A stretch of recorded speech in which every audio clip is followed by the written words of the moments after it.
what you want, when you want it, where you want it. This is The Mesh.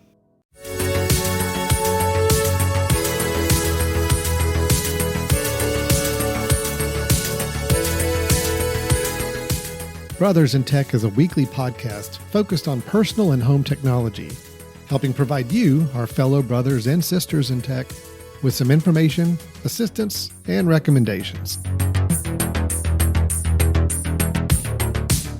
It's time again for the Brothers in Tech Suggestions episode, or BITS episode. Each of the brothers brings to the table 2 items they'd like to recommend. Could be an app, could be a website, could be a gadget. It's all here for you today on Brothers in Tech.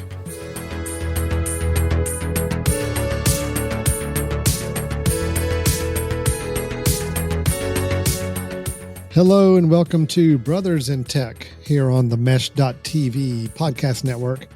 My name is Alan Jackson. I am one of the 2 brothers in tech you will meet on this week's episode. The other one is the face staring across from me here on the computer screen. You're my welcome.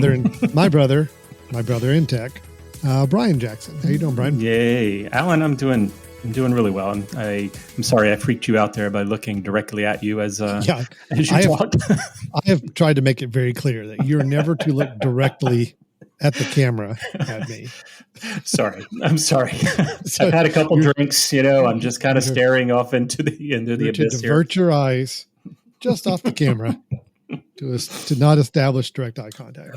Yes. That is, in all seriousness, isn't it kind of funny how we're also nobody ever looks directly at the camera. No. When they're on a webcam. Never. So when somebody actually does, it does kind of freak you out a little bit, right? Right. Yeah, exactly. Yep. You just did it and it totally freaked me out. I don't know if it was just because it was you or what you were doing with your eyes, but either way, it was disturbing. Yeah, no, it's true. But it is interesting. I just keep thinking every once in a while, like I'm on a call and I know my eyes are off camera because I'm looking at the person or I'm looking at my own camera. And then the minute I actually do decide I'm going to glance up at the camera, I know I'm looking strange to that. Right. So, yeah. So Alan, at what point do you think they're going to put cameras behind the screens? And actually embed them behind the screens, because that would be super cool. Yeah, you've got to think there's the technology to do that. Having it embedded behind the screen, so it's not visible, but it is able to kind of a one-way directional thing where it's able to kind of come through the pixels, and that way you're looking directly at your screen like you would looking at the people you're talking to, and it looks like you're looking right at them. Yeah. You could put it down a little bit. It doesn't have to be in the dead center of your screen. You put whoever you're talking to at the top, and you could actually have eye-to-eye conversation. So one of these days. Great. That's Brothers in Tech. That's our suggestion for this week. That was a good episode. Actually today is even more fun than what we were just talking about. And so that excited. Today we are going to be having our Brothers in Tech Suggestions episode. This is our kind of once a month we try to do this where we get together and we surprise each other with our tech suggestions. It is the Brothers in Tech Suggestions. So you can acronize that down to BITS. Say it. Yeah, there it is. BITS, the BITS. Thank you, Brian, for that nice idea. Gosh, it's been a while since I've brought that up again. That I said that. That's so right. yeah, I'm going to give you the kudos on that. I thought it was good. Thank you. But Brian and I both have 2 suggestions, tech related. The only rules are they can be anything tech related. Could be a gadget, could be an app, could be a website, could be a service, or anything else that's tech related. We're just going to each recommend something that we've been using or tried that we think is worth checking out and why we like it. So that's what we're going to do. I love it. And I think we both have 2, so let's go kind of ping pong back and forth. How about Brian? I'm going to let you go first, and you can tell me your first Brothers in Tech suggestion for this episode. Well, thank you very much. Okay, so I'm gonna start out. I'm gonna preface my app with one of the needs that I have when I'm on my computer is to try not to make a lot of clicks necessary in order to get the information that I need to get to. The menu bar is something that is my friend. The menu bar, for those that don't know, or if you're not on a Mac, the very top of the screen, the top right usually has lots of icons, and that has become somewhat of a tray where you can have something up there and click on it and have something appear, some sort of app appear. It's kind of like the dock that's at the bottom of your screen, but it's always up there, and it also can be activated with some keystrokes. So I'm going to preface it that way and say I really enjoy menu bar apps, things that I can do a keystroke in order to see something. One of my favorites is Fantastical, which is not my pick, by the way, but my calendar is up in the menu, so I can click my keystroke that I have designated for it. The calendar drops down, and I can see it very quickly. What week are we on? What's next week? All of that. Well, I'm going to preface it with I love menu bar apps, and I'll also put another preface in here that is I despise the built-in contacts app on Macintosh, on the Mac, right? The contacts app to me is absolutely, it's just useless. I never pull it up. The only time I really use it will be when I haven't sent someone a text before, and so they're not popping up in my messages already, or I haven't sent them an email in a while and I need to search for someone. But I find so many issues with that contacts app, and I really think it's fairly useless for me. So I went looking for a contacts app that I could access the same way that I access my calendar, which is a keystroke, have it drop down from the menu, and let me access my contacts that way. Mm-hmm. So I have one that I've been using now for, probably 6 months. It's called CardHop, CardHop. Okay. CardHop, and what it is very simply it's a menu bar application. So when I click on my keystroke, it drops down a tray from that icon that lists all my contacts. Each one of them has an icon next to it for video or for message or for email. And so if I just want to quickly see who it is, click message, and it will pull up the messages app to be able to send them a text. Click on the email, the little mail icon, and it pulls up my default mail and sends them an email as well.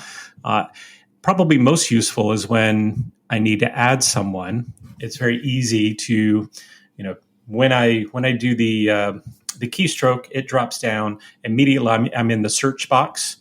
So it kind of puts the icon in the search of that drop-down menu, and I can go ahead and type the person's name or start typing the name to see if they're in there. If they're not in there, I can do quick add and be able to add that person in. So it's the same functionality as what the Contacts app does, but I just find that the Contacts app for me, for one, I use it so rarely, and then when I do need it, it's this whole process of pulling the app up, trying to figure out, did I include them? What directory they're in? What folder are they in? All that sort of stuff. And this makes it really, really easy because at times I find I need someone's contact.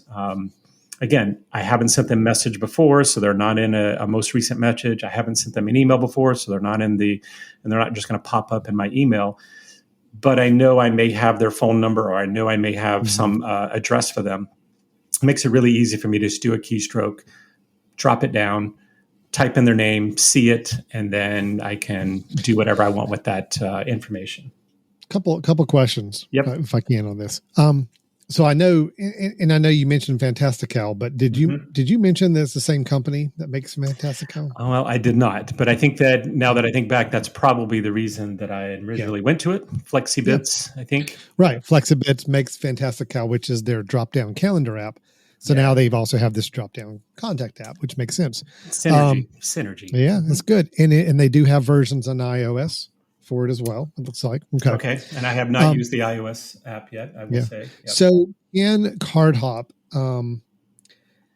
detect, or in any way, like if you're, see, one thing I do I like with the synergy of the Mac contacts app, I don't hardly ever open it. I don't really ever need to. But if I'm in an email, or if I'm in, or if I get a text message, the idea of saying, can I go and quickly create a new contact from that text message number? Right. I just or that email address. Will CardHop kind of work the same way? Can you, if somebody texts you, it's the first time they've ever texted you want to add them to CardHop, is it I'm just curious Yeah. what the process. Well, what's nice about CardHop is it acts very similar to what Fantastical is, which is it's just reflecting your built-in calendar accounts that you have on your Mac. So I your see. contact Okay. counts. So you can go ahead in your messages and say add this new contact, fill in the information. It's going to then show up in CardHop as well. I got it. Okay. Yep. So you're So not CardHop is not replacing it's not its own. No, it's not replacing the core Apple contact database. the database It's is just the giving same. you a different view of and better access to it. Correct. So I could still open up the Contacts app on the Mac and still see everything in there. Everything's going to be synced. Yeah. This is a portal. This is a view into your contact database. Correct. Okay. Which is the same thing that Fantastical does. Fantastical right? Whenever does the you same add your thing in calendar. calendars. Yeah. Yeah. And it's very similar to Fantastical in that Fantastical with your calendar, you can tell it, I want a certain view of my calendar. So maybe I have several calendars on my in my accounts, but I only want to view a certain number of them. And then you go to the built-in calendars application. It allows you to do that same thing, but they don't always mirror each other. But the underlying database is going to be the same. So same thing here. Contacts. You'll see whatever it is that you add into your contacts or add into your database. Well, here's the big thing I'm already into. It looks like with this, if you have the iOS version of it on your phone or iPad, you can actually scan a business card and it will create a contact automatically directly for you, which I love. I think that's great. Yep. So that to me, buy business cards anymore? Well, that's the thing. I hate business cards. I'm done with them. I've got a whole drawer full of them. People give me. I've gotten to the point now where I try to quickly just put them in the computer and not throw them away. Yep. This would make it that much nicer. Just snap it and go. So that's nice too. Yep. So that is CardHop, made by FlexiBits. You can go to flexibits.com. They make CardHop. They make Fantastical, which is also the calendar app that Brian has talked a lot about before. Yep. And so that's very cool. Yeah. Well, so let's just go ahead and maybe even make my my bits here FlexiBits, because I think that what they do is really, really good. And now you will pay for it. It is a paid app, so you can try it for free. But if you're like me and the functionality of dropping it down from the menu makes it all worth it. And that's honestly the reason that I went with Fantastical to begin with, is I wanted a drop-down calendar, because I find myself so often wanting to see the calendar, but I want to see it quickly just to say, oh, listen, I need to contact with you next Thursday. What is next Thursday? I want to see that very quickly, and a menu bar app is what allows me to do that. So yeah, FlexiBits, if you're interested in that. All right. That is Brian's first pick. Nice. So Alan, would you like to carry on and see if you can beat that? Well, I will see your menu bar app and I will up you, or I guess I'll see it. I'll match it. What was the word? Yeah, I'll see it. You'll see it. You'll see it. Yeah. I mean, it's we have to see whether or not you're upping it. I'm not saying it's upping it. I'm just saying I'm going to stay in that menu bar area. So you already described the whole menu bar, and you kind of got to a point where I thought you were going to recommend the same thing I'm going to recommend, because you're talking about all the things that can go up in your menu bar. Yep. Me personally, I don't like all those icons up there. I think they can get overwhelming, and especially if there are times I have to shrink my screen. I have to go to a lower resolution on my monitor for some reason. Sometimes I do with some of the broadcast work I do. And, if you have too many icons up in that menu bar, it's like some of them don't even appear anymore. You can't find them because your resolution had to get so low on your screen. So all that, I'm not a big fan of it. I don't tend to keep a lot of things down in my dock in the bottom. I don't tend to keep a lot of things up in the menu bar. If anything, I try to make sure nothing pops up there that doesn't need to be there. So I'm turning off a lot of the icons and saying, I don't want to see time machine icon up there. I don't want to see some of these other things. But I do need that information. And there are times I'm like, well, I really would like for it to be up there. I just don't want all the clutter.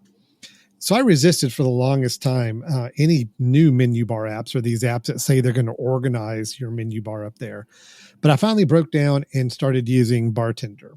And the main reason there is because they've made some changes in the way they do it. I'll explain. The idea of just what it will do is take all of those icons that show up in your menu bar that are just different functions that try to display information up there. Volume, let me pull it up. I already forgot what they are. Hold on. You got your like Clean My Mac has an icon that they like to put up there, and I had that up in my menu bar. Your sound volume is up there. Sometimes your Wi-Fi network. Now, some of these things have moved to the control panel on the Mac, the little drop-down control panel, which is fine, but the control panel is just Mac-related things. It's not, you can't put any third-party things on there. But there's a few other tools that I use, like a VPN, like some other things, Time Machine's up there still. And I wanted to get that all cleaned up. And I didn't care for Bartender for a while because it seemed like as you still had to go and kind of click up there and another drop-down menu came down to see those items, or else it actually just expanded them out back into the menu bar, almost like it was hiding them. You click Bartender and it would just show them, and then you have to go vanish them again. What I found now, and maybe this is relatively new, but their quick reveal, which is what I think is great, is that so basically you can install Bartender and say, all right, take all of my menu bar items, and I want you to kind of group them together, and I want you to hide them. And so now I've got one icon up there that I can specify from several choices what I want up there. Now, if I even go up there and just roll over that item, it actually, one of the options you have now is it can drop down or directly underneath your menu bar a little pop-up window that has all of your menu bar icons. So I can still get access to them and see them, but it doesn't just kind of push everything aside and start cluttering up that menu bar even more. Another thing I really like is that you can specify in the preferences and say, if there's certain things that I do want you to show the menu bar icon up in the menu bar when something is happening. So for example, if I say Time Machine, like, or my battery power, I can say to Bartender, look, I want you to show me my battery indicator when I'm running on battery up in that top menu bar. But if I'm plugged in, don't show it to me because I don't care. If I'm plugged in, I'm not needing to watch anything battery wise. So it knows that. You can actually say, if it's being used, then show it up in my top menu and don't hide it. But the minute it goes into a state I don't need to follow it anymore, you can hide it. So Time Machine's the same way. If Time Machine is not running, it doesn't show me the Time Machine icon up in my menu bar. I can still drop down and see it on the little pop-up Bartender screen, but I can actually pick and choose which ones I want to see up in the menu bar when something's applicable that I would need to see for it. You just see what I'm saying? Yep. Just a lot more options, which is what I think when I tried Bartender, like probably with version 1 years and years ago, it just seemed like an extra step for me to manage those things. Now that I can customize and pick and choose what I want in my menu bar and when, I think it's great. So like, for example, I just have my search icon, my magnifying glass is still in my menu bar. That stays up there no matter what, because I'm always clicking up to it or doing a keyboard command for it. Everything else is tucked underneath in a pop-up menu, Bartender window.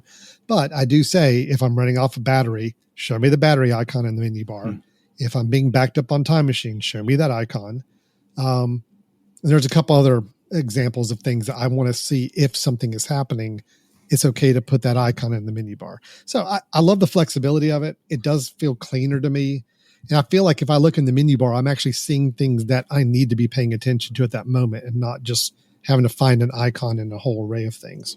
So very cool. Very cool. Yeah. So it's been a long time since I had used Bartender, and I appreciate you bringing that up. And while you spoke there, I downloaded it, installed it, and actually answered the question I was going to ask you, which was, if I have a keystroke already that I love for Fantastical dropping down the calendar, will it work if it's now within Bartender? And the answer is yes. Yes, it is, which is actually really cool because I just did the keystroke and it drops down in the far right, which is actually kind of cool because usually if I have all those menu icons up there, it drops down underneath that icon, which happens to be further over in the screen. Now it's over at the far right, exactly where I want it, off to the side.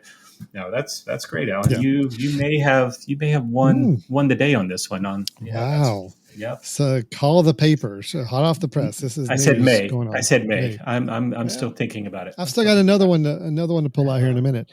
But that's Bartender.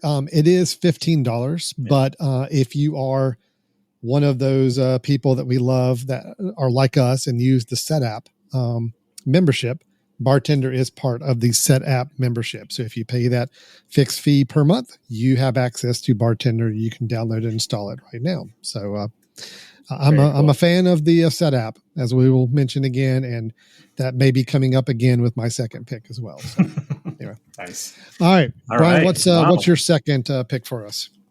Well, we are 2 for 2 here. I think we've done a pretty good job with our first two. My second one is a little bit different.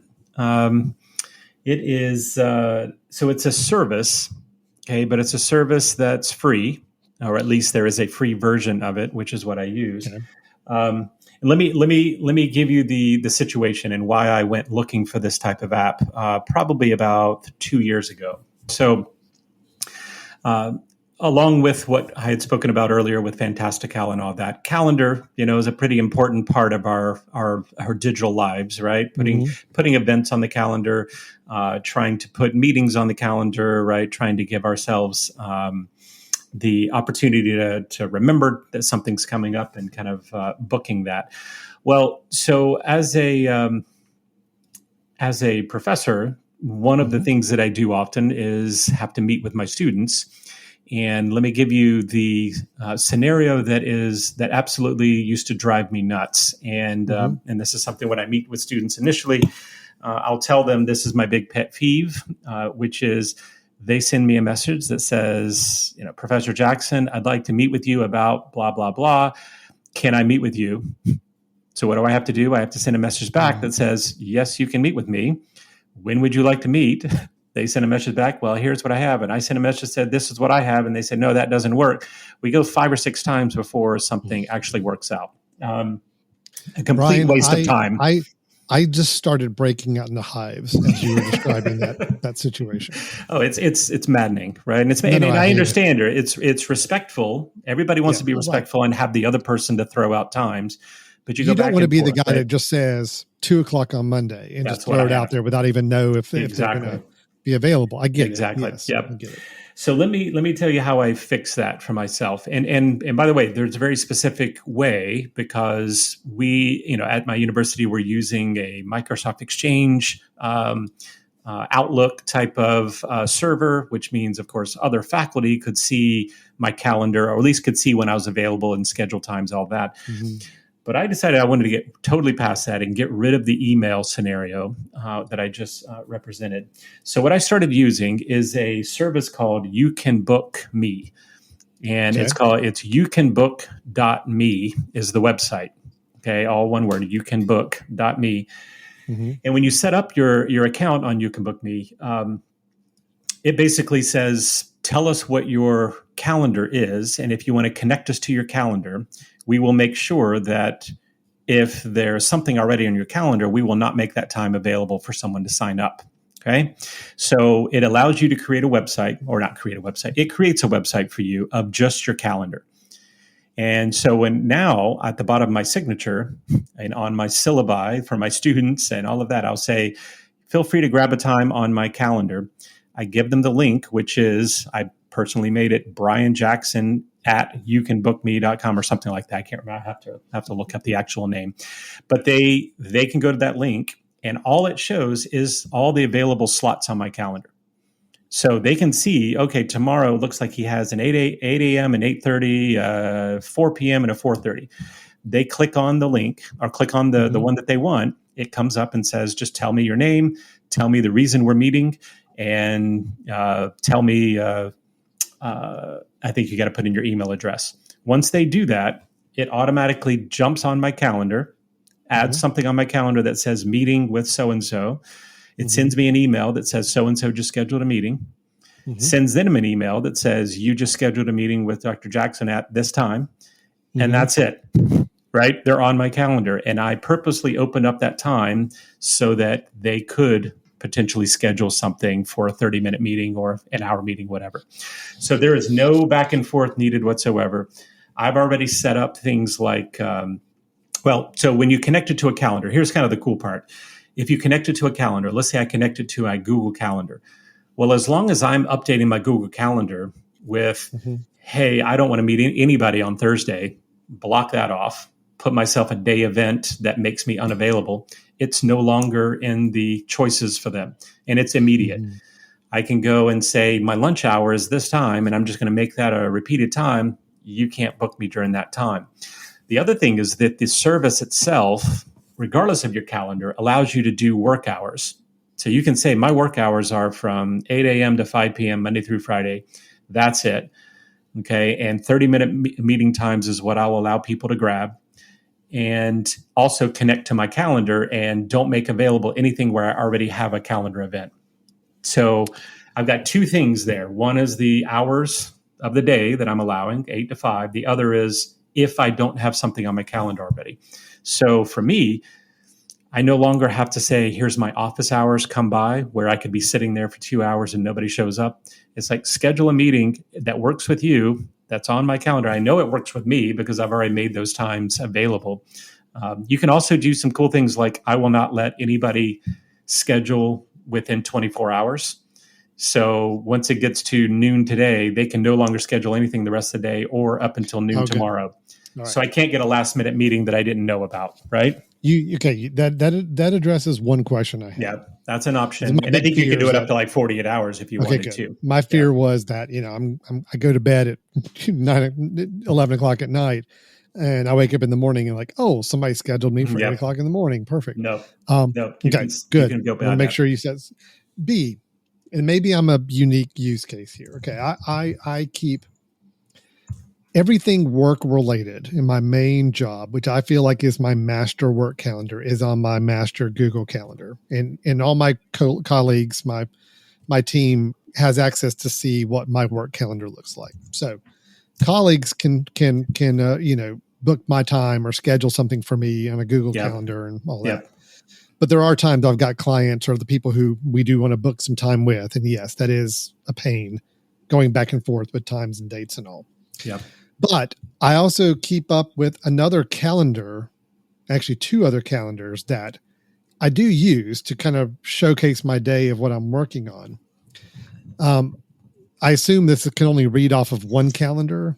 Well, so here are the things that make the premium version, where you actually pay for it, worthwhile. Mm-hmm. I think you can connect multiple calendars in the premium. Okay. In the free version, you only get one.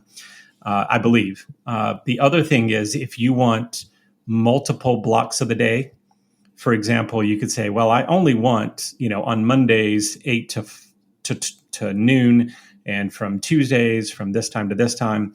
If you don't want just a normal recurring work day, then I think that's also a premium version where you can really dial in your availability all the time. Well, see, that was my other question. Is like, there are some days where I kind of just want to shut out and work on something for a few hours. And granted, I understand what you said. I could go in and put a half day block on my work calendar to say I'm out. But but for my colleagues, my coworkers, if they need me for something, I will typically try to be available and they can schedule time for me. So I don't want to block it out from them and say, hey, I can't be touched at all. It's more of I just don't want to set up client meetings or random meetings on different topics yet. So in your case, it might be the 2 calendar system, right? I've got my calendar that my colleagues can see, and I've got this calendar that lives availability. And maybe the default is that there's nothing available. And occasionally you open up blocks, for yourself that says, hey, here's some times where I'm going to allow my, I could definitely see it. I think there's a way to make it work. I am probably a little more unique use case, but I love it though. Again, I was actually just wrestling with this today. It was annoying, and what's worse is it's not just the back and forth of, hey, here's the time I'm available. Oh, okay. Well, of those times I can do this. What is the worst is that you go back and forth, and at some point along the conversation, someone misreads or doesn't really follow what you said times available. So if I say, well, I'm available from 1 to 5 on Thursday and 9 to 12 on Friday, they say, well, great. What about 9 a.m. on Thursday? It's like, well, that wasn't even an option. So now I've got to go back again and repeat the whole, it's just the whole sequence again. And that's irritating. So I've really considered moving to some sort of process like this and letting people block a 30-minute window just to meet. And let me tell you what the professionalism that you can produce with this, I think, is really great because, Mm-hmm. so as you know, Alan, I used to teach tennis lessons. And Mm-hmm. one of the things that was really annoying was that same thing of back and forth. Hey, I want, Sally to have a tennis lesson. Can you do so-and-so? And it's like, no, I can't do this. Could you do this? Or back and forth. This was a great way of saying, by the way, grab any time that's on there. Yeah. All right. And I only maybe make the weekends available for it and say, hey, there's Sure. hour-long times. Plus on there, you can also put, here's my rate. And when you sign up, this is what it is. So there's not this whole back and forth of what's happening. So there's lots of ways to do it. You can also really tweak and dial in what their response is. So you can actually go in and say, when they reserve, what are the questions I want to ask? Like one of the questions I have on there now with the way COVID has gone is, do you want to meet in person or do you want to meet virtually? Yeah. And I have them select, is it a virtual meeting or is it in person? Sure. And then if it's an in-person, the meeting that they receive, the little email confirmation says, you're meeting with him at this time, on this date, in this place. And therefore, that's it. Right. So for me, I never have to talk to them or communicate with them until it's meeting time, which I think is fantastic. So I tell you what, I'm actually already seeing another use case, and I'm going to get very specific, but I produce a show, online TV show, basically, that happens every week. And we are constantly booking guests to do interviews. And the interviews can be anytime, certain hours of certain days. We have a very limited window. We say basically from like 4 to 6 p.m., we can do interviews with celebrities or other comedians or whatever it may be that we're going to connect with. And trying to schedule those is the most maddening because schedules are just so random everywhere. And, but we also have the same Zoom link that we would send people to have them do the virtual interview with us, the same instructions, the same everything. So it sounds like I could actually set this up for even just that project and say 4 to 6 p.m. these 3 or 4 days a week. This is our available time. And you can schedule a 30-minute interview, grab one. And once you grab it, here's the Zoom link. Here's the information you need to know to get prepped for it. We're going to be online. We'll see you at that time. Okay. That's pretty good. That's nice. I can definitely use that. You can book me. Okay. Very good, Brian. Yeah. You can book.me. Right. Yep. Thank you. Now you sent me the link for your You Book Me page, which is nice. I do not want you to click on anything. Okay. I just wanted you to see it. I was just going to say, if you wake up tomorrow morning and all of your time slots are booked, Brian, I have access to a lot of email addresses, so I can set up a whole lot of appointments. Well, as long as those meetings actually don't happen, that's probably a wonderful thing. Each of them is just going to be me sitting there. Hey, Brian, what's up? I love it. Yeah. So all right. You can book.me. You can book.me. Correct. Got it. Yep. Awesome. Love it. Okay. So my last one may seem like the most trivial thing in the world, but I have already found so much use out of it in just the last week since I installed it. It is another app on the Senaptec subscription, but you can also get it somewhere else. I'm actually really quick. I meant to look and see exactly who makes this app because it's another Mac app. We're staying kind of in the Mac world today. Well, that would have required some research from you. So obviously that wasn't going to happen. Yeah. Okay. So the company is Yak, YAC, and the app is called the Lift browser.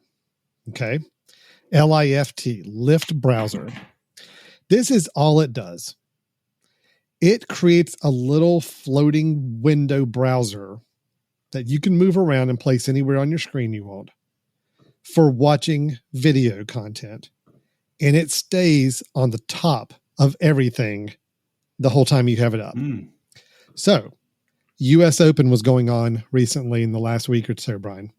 I watch tennis. I love having tennis play while I'm doing work because it's the kind of thing where I feel like I can actually multitask with tennis. I can actually do work and still be kind of following the tennis in the corner. But I always hate having to kind of block off an entire part of my screen. I use a dual monitor at the office. I got to keep this whole corner open and not bring any windows up or overlap it because then I got to move them around to keep the video screen open. Well, with this, I can just put it up in a corner and it's always going to be at the top. So even if I move a window around, the windows stay behind it. Now I can move this video window wherever I want on my monitor, but that's all it does. So it actually comes already like with presets for some of the standard video players, Netflix, YouTube. What are some other ones?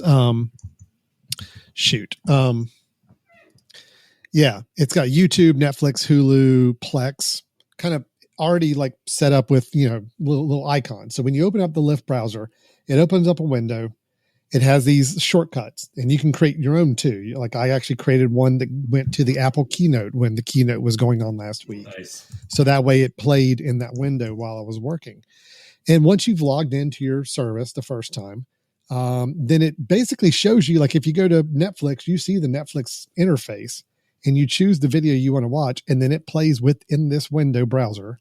But again, it stays on top of everything else on your computer. So I could move a browser around. I can move windows around. It's always going to stay behind this Lyft browser. So again, if you are watching something, you're watching a keynote, you're watching a sporting event, you're watching a live stream of something, and you just want to be able to see it while you're still working, this is the way to do it. And it's the least frustrating way I found to do it. And so anyway, that's Lyft, L-I-F-T.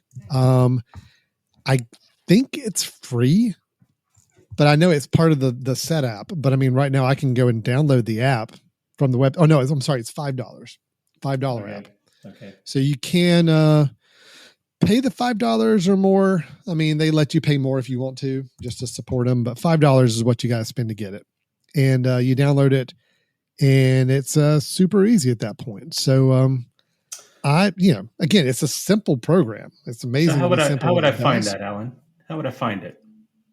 On Setapp or on our website? No, I've actually moved away from Setup, by the way, for a while. So you have? Yeah, okay. I have, and I'm feeling very bad about it right now. But well, listen, anyway. Yak is the website. Okay, it's Yak. yac.com. Okay. And if you go to their, I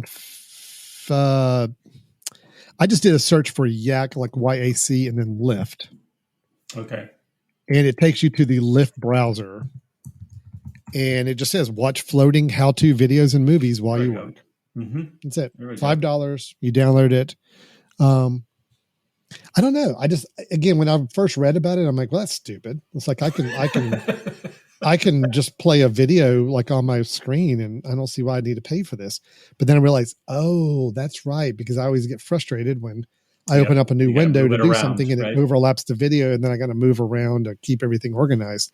This takes care of that. So the Lyft browser, it's a little on the quirky side. I've noticed a couple times I've had to kind of fiddle with it a bit. But, once you get it set up and once you get it playing the video, it's pretty solid after that. It plays the video solid all the way through, and it does what it's supposed to do. It keeps it on the top of your screen. And so this sounds like a great way to waste time. I appreciate that. Yeah. I tend to say away from work.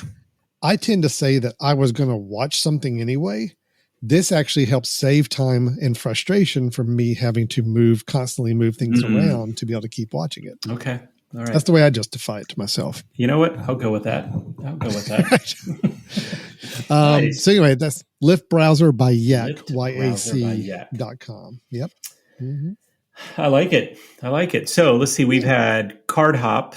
We've had Bartender, both ways in which we can make creative use of our menu bar and utilize that. You've got youcanbook.me, which allows other people to schedule times with you without having the maddening emails and texts back and forth to try to schedule something. And then you have Lyft browser by Yak, which allows you to effectively take your mind away from your work and, and make sure that it does not get covered up. The things that you want to watch, you do not want to cover those up. Make sure your work doesn't distract you from your video watching. Oh, I love it. That's what it is. That's what it's for. Nice. I think we had some pretty good. I think we had some pretty good picks, Brian. The fact that you and I both are have now looked at or installed things that we each have recommended to each other means it's a pretty successful night, right? Well, you know what's also really nice is that neither one of us cost each other a lot of money. Yeah, that's true. Yeah, that is true. Yeah, so Lyft, I think was $5. $5 for Lyft. You can book me as a service, but it's free, right? If you want to use it that way. Mm-hmm. Bartender's 15. So you're up to 20. You're $20, right? $20. And what was Card Hop? Oh gosh, I probably should have looked at that initially. Let's see. Card Hop is, well, it's try for free, but it is.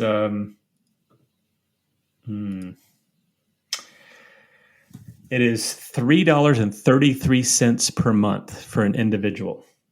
$3.33. So I'm not sure why they came in.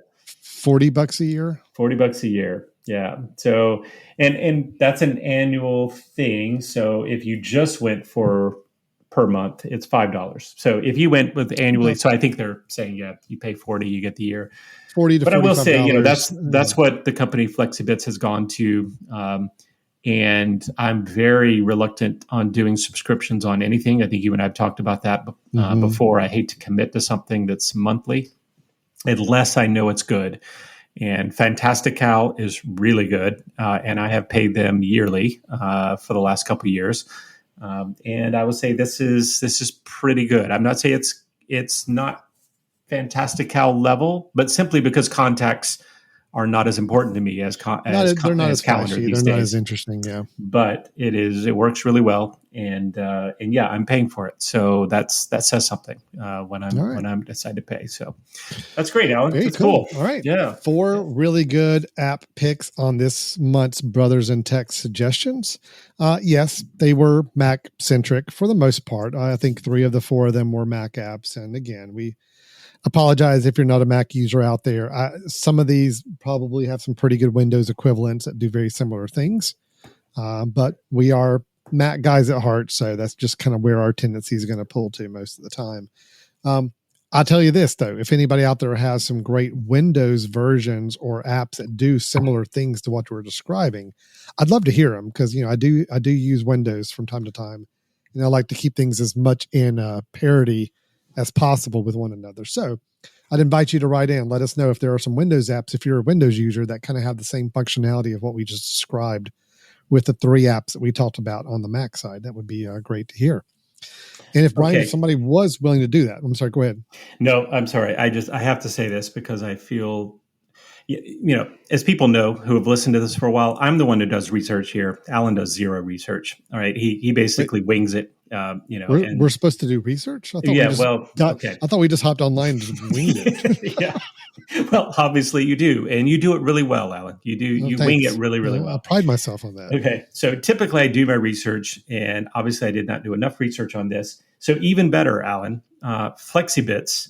When I mentioned the $3.33 a month, that's for both apps. You get both apps. Yes. Okay. Right. That's Fantastical and Card Hop. So all right. That's pretty good. Absolutely fantastic. Yeah. Fantastical. Yes, it is. Right. It is well worth it. So anyway, if you have questions, if you have concerns, if you have corrections, things that we brought up that you'd like to argue with us about, well, if that's anything the case, else Brian had wrong, anything else Brian had wrong in his research or forgot to mention, please put those in bold letters when you send us an email at info@themesh.tv, info@themesh.tv. And, we're always looking for new, cool apps or services or hardware, something that could be useful for our purpose, which is the home technology. So let us know some things that we could bring up as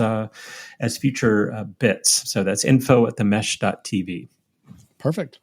Sounds good. Well, we're going to go ahead and wrap up this episode this week, and we will be back next week. I think, do we know what we're talking about? We know what we're talking about, right? I think we do. It's a big announcement that just came out. Big update for iOS. Right. Again, we're going to be camping out in the Mac world, or at least in the iPhone, iPad world a little bit more. So again, sorry for all of you that are not iPhone or iPad users, but maybe listen and just at least hear what the Apple side's doing. And we'll try to do the same when Windows rolls around with their new version at some point, right? Yep. We'll do that, Brian. Absolutely. Sure. Why not? Yep. All right. So we'll be talking about the new latest version of iOS that just came out at the next episode. So until then, we will talk to you later. Take care. Bye-bye.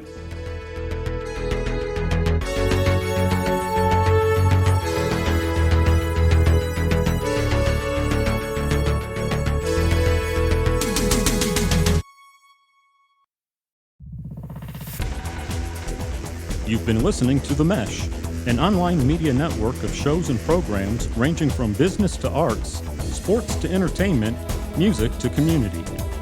All programs are available on the website as well as through iTunes and YouTube. Check us out online at themesh.tv. Discover other network shows and give us feedback on what you just heard.